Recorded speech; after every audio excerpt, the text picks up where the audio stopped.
इस कहानी की शुरुआत में हमें एक कपल को दिखाया जाता है जिसमें जॉन और सेरा होते हैं। ये दोनों अपनी जिंदगी में बहुत ज्यादा खुश हैं। जो सेरा है वो प्रेग्नेंट है, इसीलिए ये दोनों अपने आने वाले बेबी के लिए बहुत सारी तैयारियां कर रहे हैं। इसके साथ साथ सेरा जॉब पे भी जाती है जहाँ वो कॉलेज में प्रोफेसर का काम करती है। और जो जॉन है वो एक कंपनी में आर्किटेक्ट का काम करता है। इसी कंपनी में एलिसा नाम की लड़की भी लगी हुई है और जॉन का एलिसा के साथ में पहले रिलेशनशिप था, लेकिन जॉन ने एलिसा को छोड़ दिया है क्योंकि वो अपनी फैमिली पे ध्यान देना चाहता है। लेकिन जो एलिसा है वो अभी भी जॉन को पसंद करती है और वो जॉन के साथ में रहना चाहती है। जॉन अपने दोस्तों के साथ में एक घर को देखने के लिए चला जाता है। उसकी पत्नी भी अपने ही घर में होती है। तभी सेरा के पेट में दर्द होने लग जाता है और वो अपने हस्बैंड को कॉल करती है, लेकिन जॉन उसका कॉल नहीं उठा पाता क्योंकि उनका बेटा मर चुका था। उस दिन के बाद से सारा और भी ज्यादा परेशान रहने लगी, दुखी रहने लगी। सारा अब घर से बाहर भी नहीं निकलती थी। दोबारा जिंदगी की तरफ लाने के लिए जॉन ने एक नया फैसला किया। उसने डिसाइड किया कि वो लोग घर चेंज कर लेंगे जिससे सारा का ध्यान बच जाएगा। ये आइडिया सारा को भी कुछ ज्यादा बुरा नहीं लगा था। ये लोग अब ऑनलाइन घर ढूंढने लगे और काफी जगहों पर तो जाकर उन्होंने खुद भी घर देखे, लेकिन 1-2 महीने तक इन्हें कोई घर नहीं मिला और अब इन्हें अपना आइडिया फजूल लगने लगा था। ये अपने आइडिया को ड्रॉप ही करने वाले थे, लेकिन तब एक लेडी ने उसे अपने फ्रेंड के बारे में बताया जिसका एक मेंशन था और वो उस मेंशन को बेचना चाहता था। जॉन और सारा उसके बताए एड्रेस पर चले गए। ये घर एक इंतहाई सुनसान इलाके में था। अंदर जाने पर उनके होश ही उड़ गए। कोई घर नहीं था, ये एक महल था, खूबसूरत सा। घर आने पर उन्हें यहाँ का ऑनर एमी मिला जो उन्हें इस घर का विजिट करवाने लगा, जिसने इन दोनों को डिनर पर भी इन्वाइट किया। इस घर में बहुत से वेपन्स भी पड़े थे जो कि काफी पुराने थे। घर के ओनर ने उन्हें कहा कि अगर मैं ये घर तुम लोगों को दे देता हूँ तो तुम लोगों को इसमें रहना कैसा लगेगा? क्या तुम लोगों को लगता है कि तुम यहाँ खुश रह सकते हो? ओनर इन लोगों को ये ऑफर भी कर रहा था कि अगर वो लोग चाहें तो आज रात के लिए गेस्ट रूम में रुक सकते हैं ताकि वो इस घर को लेने के बारे में मजीद सोच सके। सीरा इस बात पर राजी नहीं होती तो ओनर के बहुत इंसिस्ट करने पर उन लोगों को यहाँ रुकना ही पड़ता है। रात को वो दोनों मिलकर प्लान्स बनाते हैं कि अगर वो लोग ये घर बाय करते हैं तो वो यहाँ कैसे रहेंगे। उनके बच्चे इस घर के गार्डन में खेलेंगे। जब वो लोग सुबह उठे तो उन्होंने घर के ओनर को बहुत आवाजें दी, पर वो तो घर पर ही नहीं था और उनके लिए एक नोट छोड़ गया था। और जब वो उस नोट को पढ़ते हैं तो उसमें लिखा हुआ था कि मैं इस संपत्ति को तुम्हारे नाम कर रहा हूँ, लेकिन उनको बस एक वादा करना होगा कि वो कभी भी सेलर डोर को ना खोलें। अगर वो बेसमेंट का दरवाजा खोल के अंदर जाएंगे तो वो कॉन्ट्रैक्ट टूट जाएगा। सुन के वो दोनों काफी ज्यादा खुश हो जाते हैं और शर्त के मुताबिक वो राजी हो जाते हैं उस घर को लेने के लिए। सेरा रोड के पास जाते हैं और देखते हैं कि आखिर उसके अंदर क्या होगा। तो सारा जॉन से कहती है कि वहाँ पर जो कोई भी हो उन्हें कोई मतलब नहीं है, उन्हें बस ये घर मिल गया है तो वो इसमें खुशी से रहेंगे। तो जॉन को ये बात जाननी थी कि आखिर उसके अंदर है क्या।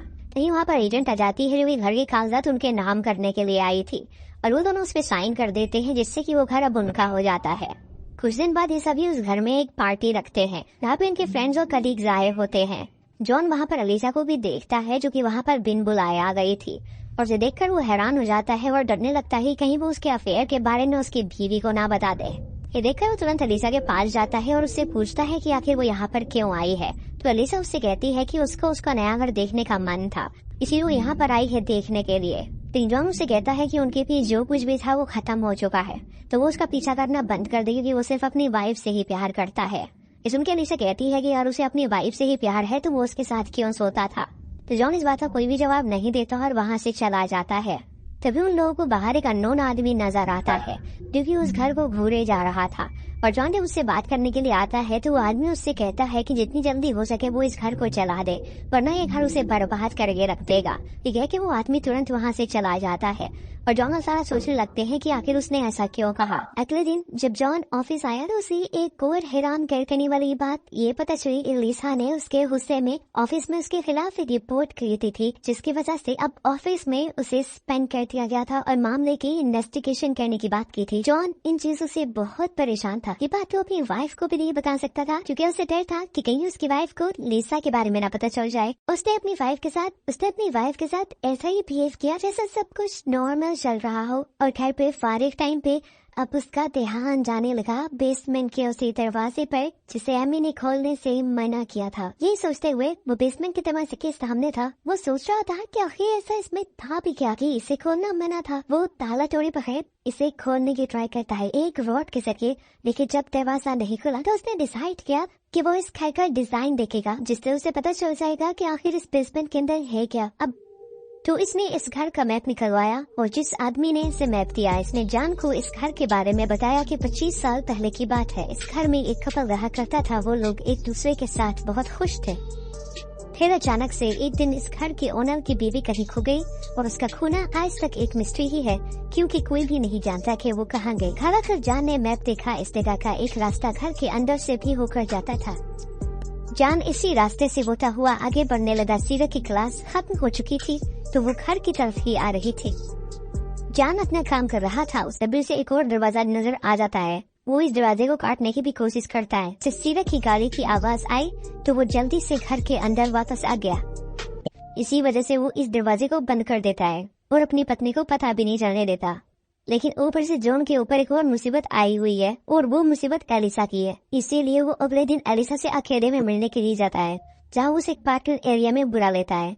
यहाँ पे वो एलिसा को बोलता है कि प्लीज मेरा पीछा छोड़ दो, मैं हंसी खुशी अपनी जिंदगी बिता रहा हूँ। लेकिन एलिसा बोलती है कि जिस घर में तुम्हारी पत्नी रह रही है वो घर मेरा होना चाहिए था, वहाँ पे हम दोनों होने चाहिए थे। लेकिन जॉन बोलता है कि मैं अपनी पत्नी से प्यार करता हूँ पर मैं तुम्हारे लिए उसे नहीं छोड़ सकता। तो एलिसा बोलने लग जाती है। एलिसा कहती है कि तुम अपनी पत्नी के साथ में रहा करते थे, उसके बाद भी तूने मेरे साथ में अफेयर किया, तुम मेरे पास में आए थे, अब तक क्या तुम अपनी पत्नी से प्यार नहीं करते थे? तो जॉन इस बात का जवाब नहीं दे पाता और एलिसा जॉन के ऊपर गुस्सा करके वहाँ से चली जाती है। अब जॉन यहाँ से अपने घर पे चला जाता है, लेकिन वो अपनी पत्नी को इस बारे में कुछ भी नहीं बताता और सुबह होती वो जॉगिंग के लिए भी चला जाता है। उसे पता चल जाता है कि मैं प्रेग्नेंट हो चुकी हूँ।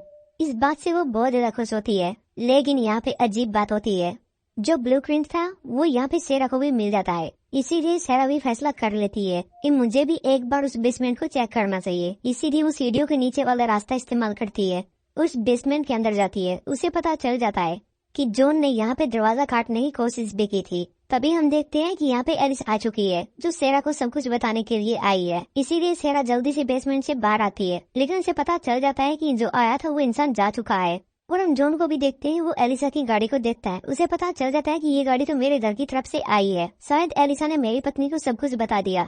इसीलिए वो एलिसा की गाड़ी का पीछा करता है, लेकिन एलिसा की गाड़ी उसकी आंखों से ओझल हो जाती है क्योंकि वो गाड़ी फुल स्पीड से जा रही थी। और अब देर शाम को जॉन घर पे आ जाता है। हालांकि जॉन को कंपनी से तो कुछ दिन के लिए सस्पेंड किया हुआ है, इसीलिए जॉन ने ये बात अपनी पत्नी को नहीं बताई हुई। इसीलिए जॉन रात को आता है ताकि उसकी पत्नी को शक न हो। वाइफ के पास आके बैठता है और सारा उसे बताती है कि वो प्रेग्नेंट है।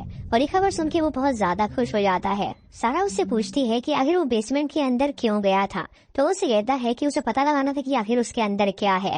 लेकिन अब वो वादा करता है कि वो उसके अंदर कभी नहीं जाएगा। अगली सुबह जॉन के पास में उसकी कंपनी से कॉल आता है और उसे बताया जाता है कि तुम्हारे ऊपर जो केस लगा था उस केस में तुम बिल्कुल साफ हो, तुम्हारे ऊपर कोई भी आरोप नहीं है।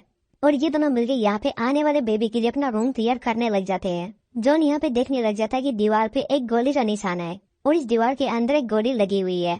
तो जॉन को समझ में नहीं आता कि आखिर यहाँ पे हुआ क्या था। इसीलिए घर का जो पुराना सामान रखा हुआ था वो उसे चेक करने लग जाता है। तो उसे ये पता चल जाता है कि ये तो वही बुलेट है जो इस घर के पुराने सामान में रखी हुई थी। और जॉन बोलने लग जाता है कि हमें पुलिस को ये बात बतानी चाहिए।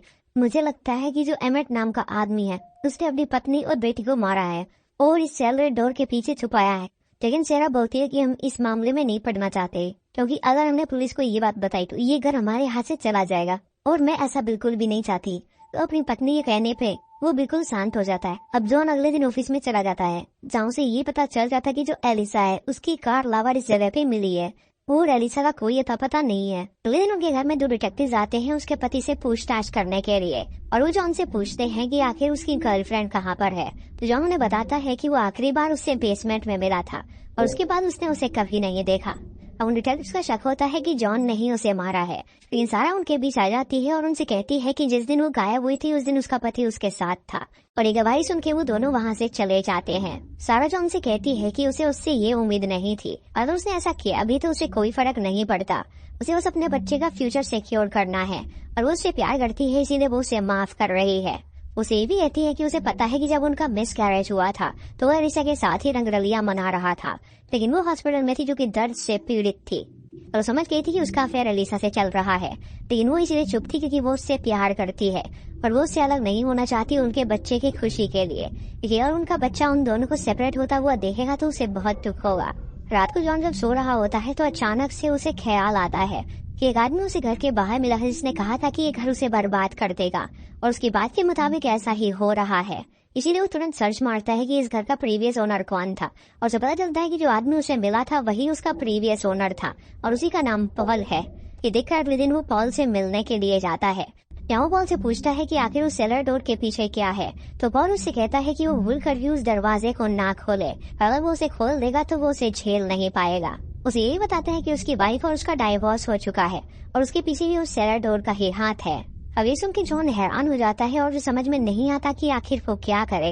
वो तुरंत सारा के पास जाता है और उससे कहता है कि उसे जानना है कि उस सेलर डोर के पीछे क्या है, क्योंकि उसकी वजह से उसकी जिंदगी बर्बाद हो गई है। वो तुरंत सेलर डोर के पास जाके उसके ताले को तोड़ देता है और उसे खोलने के लिए जाता है, लेकिन तभी सारा पीछे से उस पर वार करती है जिससे कि वो बेहोश हो जाता है। जब उसकी आंखें खुलती है तो वो सारा से पूछता है कि आखिर उसने ऐसा क्यों किया। तो सारा उसे बताती है कि उस डोर के पीछे उसका सीक्रेट छुपा हुआ है और जॉन ये देखकर समझ जाता है कि उसने ही अलीशा के साथ कुछ किया है। सारा उसे बताती है कि वो उस दिन उससे मिलने के लिए आई थी, लेकिन उसने उस शो में रखी हुई बंदूक को उठाया और उस पर तान दिया और उससे पूछा कि आखिर वो यहाँ पर क्यों आई है। तो उसने उससे कहा कि वो उसके पति को लेना चाहती है, लेकिन इस बात पे उसने उसे शूट करके जान से मार डाला और वो जो उस दिन गोली उसे दीवार में मिली थी वो उसी बंदूक की थी। उसके बाद उसने उसकी लाश को बेसमेंट में छुपा दिया और फिर उसकी गाड़ी को लेकर वो जंगल के बीचों बीच छोड़कर आ गई। इस उनकी जॉन समझ जाता है कि दरअसल जब उसने उसकी गाड़ी देखी थी तो उस गाड़ी में कोई और नहीं बल्कि उसकी बीवी सारा थी और उसे लगा था कि शायद वो अलीशा है जो कि सच बता के वहाँ से भाग रही है। जॉन ये बात तो जानता था कि सारा अभी भी उसे फंसाना नहीं चाहती, लेकिन हाँ उसके साथ एक फैमिली कंटिन्यू करना चाहती है। जॉन भी उसकी ये सारी बातें मान गया, लेकिन इस फैसले के बावजूद भी जॉन के मुंह पे घबराहट थी। अब सारा ने उससे कहा, देखो इस शहर में गुमे हुए लोगों की तादाद बहुत ज्यादा है, पुलिस को अगर कोई सुराग नहीं मिलता तो वो इन्वेस्टिगेशन करना छोड़ देगी। इस समझकर जॉन भी उसके हाँ में हाँ मिलाता है तो उस बेसमेंट के अंदर तहखाने को सील कर देता है। इस दिन के बाद बताया जाता है कि ये लोग काफी अरसे तक इस घर में रहे। इन्होंने इस घर में सारे इवेंट्स भी किए, सारे फेस्टिवल भी सेलिब्रेट किए, जिसमें सारा तो काफी सेटिस्फाई नजर आते थे, लेकिन जॉन के मुंह पर अक्सर परेशानी दिखाई देती थी। काफी दिनों बाद इन लोगों को एमी की तरफ से एक पार्सल मिलता है, यानी इस घर के ओनर की तरफ से एक पार्सल मिलता है जिसमें उस बेसमेंट की चाबी थी। इन लोगों ने एमी का इम्तिहान पास कर लिया था सबर रखकर और इस बेसमेंट को ना खोल कर। अब इन्हें इस चाबी देने का मतलब था कि एमी ने उन्हें इस बेसमेंट को खोलने की इजाजत दे दी है, लेकिन अब उस बेसमेंट में तो इन लोगों का भी राज छुपा है। क्या ये लोग इस बेसमेंट को खोलेंगे या नहीं? इसी मिस्ट्री के साथ ये फिल्म यही खत्म हो जाती है।